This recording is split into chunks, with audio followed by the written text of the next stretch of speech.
नमस्कार, स्वागत है आप सभी का फिर से हमारे चैनल में एक संशोधक चैनल पर।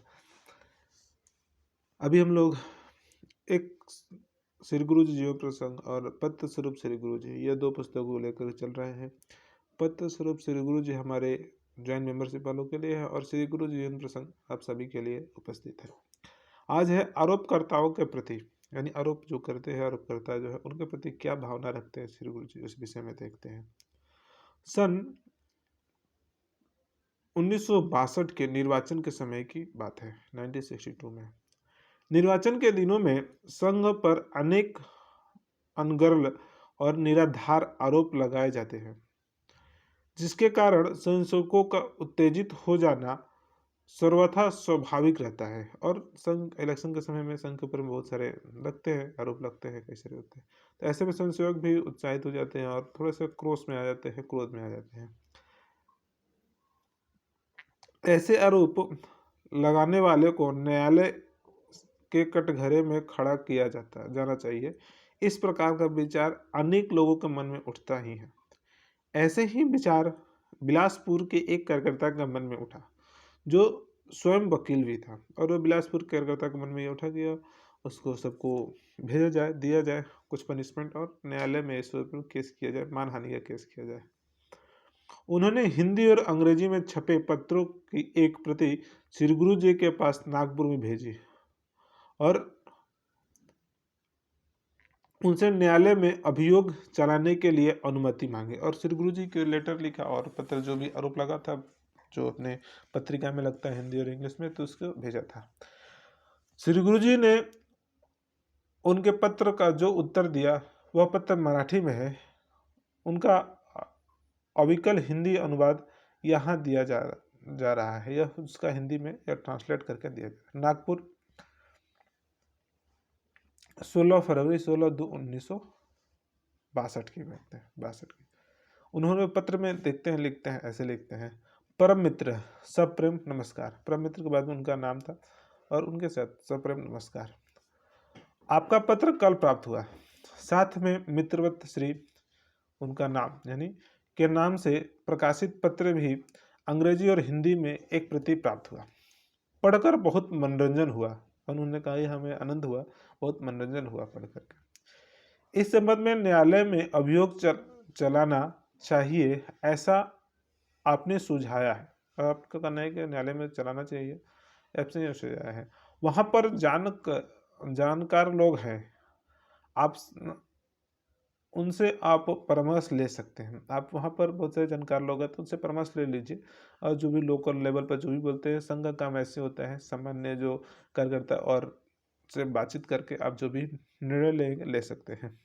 मुझे तो ऐसा लगता है कि बिना कारण वितंडवाद नहीं खड़ा करना चाहिए।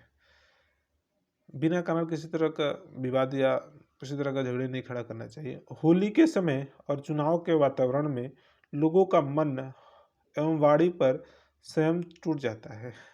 और वो बोलते हैं चुनाव में और होली के समय में उनका वाणी और लोगों का मन वो सभी टूट जाता है और वो कुछ भी बोलने लगते हैं। ऐसा समय में जो भी अभद्र बोला या लिखा जाता है उसे हम लोग क्षम्य मानते हैं और यह क्षमा योग्य है। उसमें जो बोलते हैं उसको कुछ ही तरह का हम लोग नहीं सुनते हैं।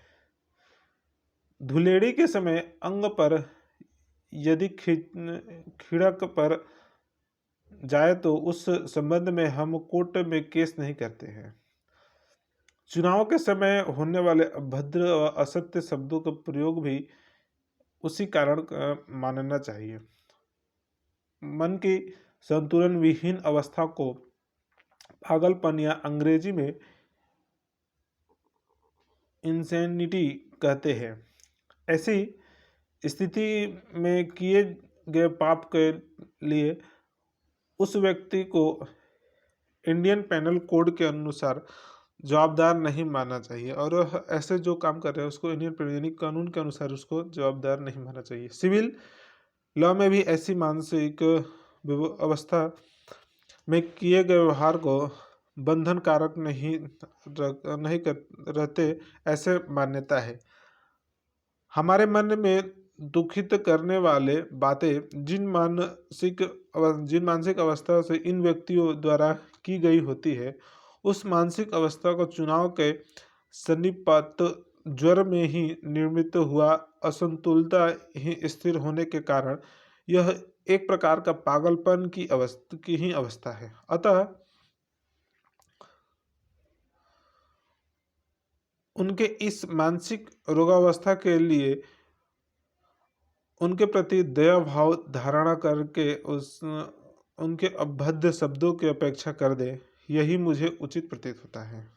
और थोड़े दिनों में यह वातावरण समाप्त होने ही वाला है। तत्पश्चात वे समस्त बंधु हमारे ही होने के कारण हमारे निकट आवेंगे ही। यह सूत्र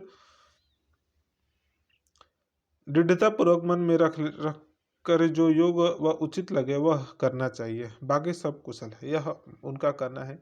उसके बाद में आपका माननीय सदाशिवराव गोलवलकर लिख कर के पत्र को समाप्त करते हैं। यानी किसी भी तरह का यह बोलते हैं उनको नेग्लेक्ट करना और अपने कार्य को करते हुए इसी तरह की गतिविधियों को ज़्यादा ध्यान न देते हुए हमें अपने कार्य पर फोकस करना चाहिए। किसी को दंड में, यानी आप केस करेंगे, केस जाओ, कोर्ट में भागा दौड़ी होगी, संशोधकों को पैसे के खर्चे होगी, अर्थ के खर्चे होगी। तो इस सब चीज़ों में छोटी छोटी चीज़ों को लेकर के बार बार कोर्ट ना जा करके अपने कार्य पर फोकस करना चाहिए। यह उन गुरु जी का कहना है। बाकी ये भी बोलते हैं कि आप अपने सामान्य कार्यकर्ताओं, यहाँ के लोकल कार्यकर्ताओं से बात करके आप डिसाइड कर लीजिए कि क्या करना है।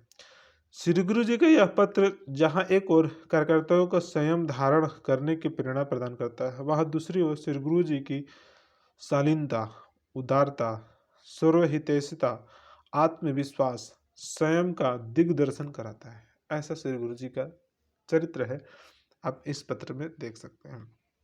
तो मिलते हैं फिर से अगले वीडियो में।